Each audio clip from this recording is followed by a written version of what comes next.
I was so distracted, I burned my muffins. No. Yes. Oh. I never burn anything ever. Hi, Carlos. Congratulations on your November win. This animation looks great. Really good job on that. My name is Nicole Herr. I am an animation supervisor currently working for Halon Entertainment. I've worked in the industry since my very first movie, which was the original Space Jam with Michael Jordan, all the way up through, well, my current project, but the most recent that has been released was Blue Eye Samurai, which was one of the Netflix shows. This looks great. So really good job on it. Let's take a look at this together, and then I will talk to you about what I'm seeing that could help really plus this up. I was so distracted, I burned my muffins. No. Yes. Oh. I never burn anything ever. Okay. So overall, I think it's working really well. I love the combination that you have of the traditional animation and the computer animation. I think that that's a really fun thing. Now I'm going to mute this so that we can talk about the body and everything. So the combination, really cool. I love this breath that you've got in here. The big thing that stands out to me is a pose like here, you're losing the impact of your character. I think that you could, since you've got a camera move in here, you could actually put in like a handheld feeling here, which would then help guide into that pullback that you've got. But the big thing that I'm seeing in here that I would definitely fix is the staging that you've got going on. So when you're looking at it here, you need to think about your camera in thirds. So we get, basically a field chart thing. So our audience's eye is primarily going to be looking more towards that center third. Right now, she is so off on the right. And she is, not only off on the right, but her head is almost completely in the top third. You're actually losing quite a bit of the impact that you could have in this particular shot doing that. So what I would recommend is pull the camera so that her head ends up being a little bit more like here. So you're bringing it in maybe even a little bit, but you're not really showcasing the whole kitchen aspect. You're more focused on her as the character standing in there. All right, so you can get in, if not as close as I have, definitely you want to get in and pull her a little bit more to the center of the framing. All right, so I would do a subtle camera move where your camera is up here. I like to say these are feel it, don't see it's, where you basically are feeling the camera movement going through, but you're not really getting hit over the head with the idea that your camera is being controlled. Remember that the camera is actually a whole nother character. It's your camera guy. And most people forget that when you are animating a camera, you have to think about the person who is controlling the camera. All right, so this, I'd put maybe a subtle drift on there, just something that just has more of a feel it, don't see it sort of essence. It's a little bit of a drift. And then here, panning the camera up so that your character is a little bit more framed as I've drawn. All right, so, and then that way, then here, this move won't be coming out of the blue. What I like about your camera move is that you're easing into it, but what will make it stronger is if you just allow the camera to have a movement, a very subtle handheld feeling from the very beginning instead of just a dolly back. All right, so you can have just a very subtle camera drift. All right, that then leads you into here. Now in this, I love this. See how you're right there. You're right in that center of the framing. All right. You're allowing the camera to follow her into a way that makes sense. So just adding a little bit of a drift to your overall shot is going to really help. All right. And then that's good. You can see where her eyes are here. And then you get into here. You're getting, sorry, too many onion skins. You're getting in it and you're able to see that you've got a very similar placement. So you're bringing the eye over. But she's popping off frame pretty far.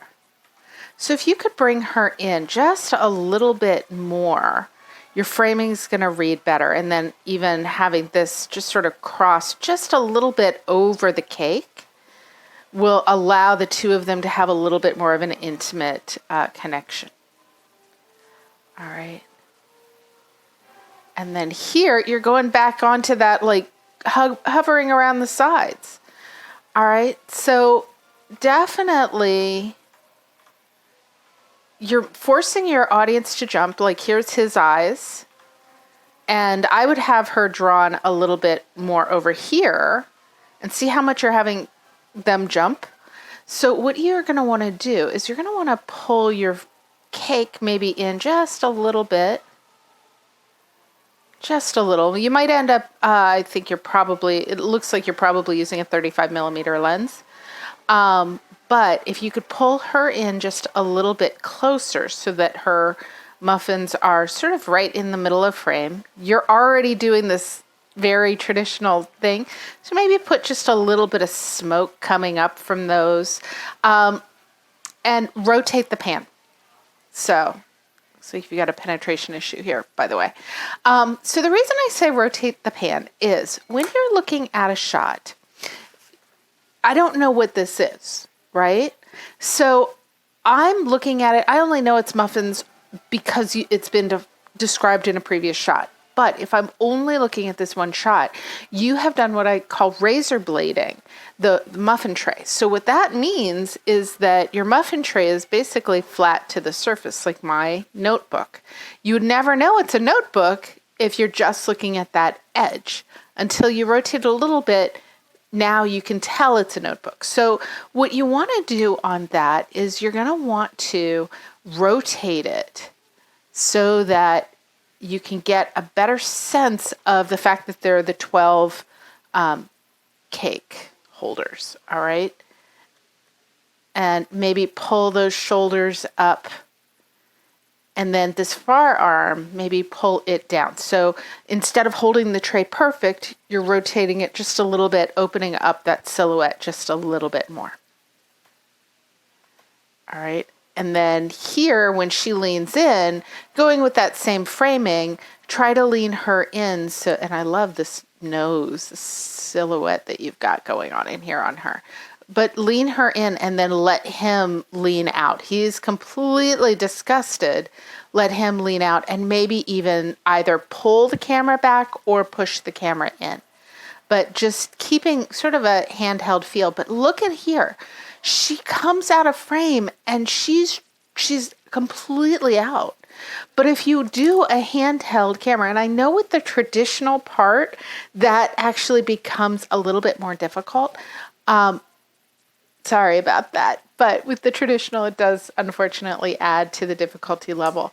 But you do want to have her, when she does this, you want to get more of a sense of what her face is doing. Right now, she's on the edge of frame.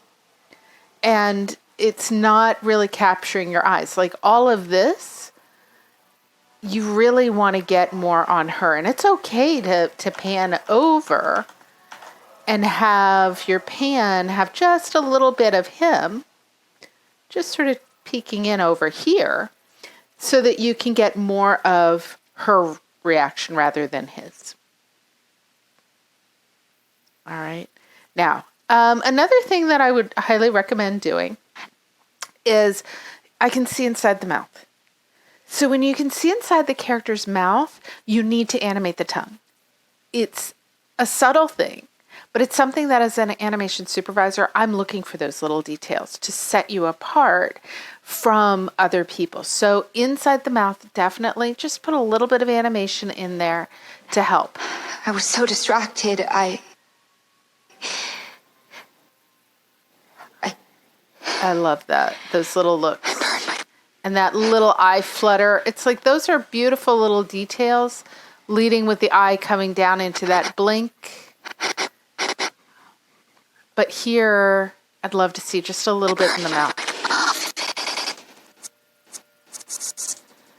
All right, so yeah, you've got some really beautiful things going on in here. I never burn anything ever. But yeah, because you can see inside the mouth, definitely do that. I was so distracted, All right, little tiny detail that you've got in here, which is beautiful. That little eyelid push down, gorgeous. I love that you've got the little saccadic darts. Little tiny push down. Yeah, so you've got some really beautiful little details in there. It's just the big thing that's really standing out to me is that your character is right on the edge of frame way too much. Her face, you're going to lose that to the edges. Your center is a little bit too, like, if I looked at this shot, yes, I get from this frame, it's staged okay. But then when you pull up here, what's the shot about? All right. So always keep in mind where your hero needs to be when you are working on your shot. All right. Overall, really nice job on this. And you definitely deserved a win on this. So really good job.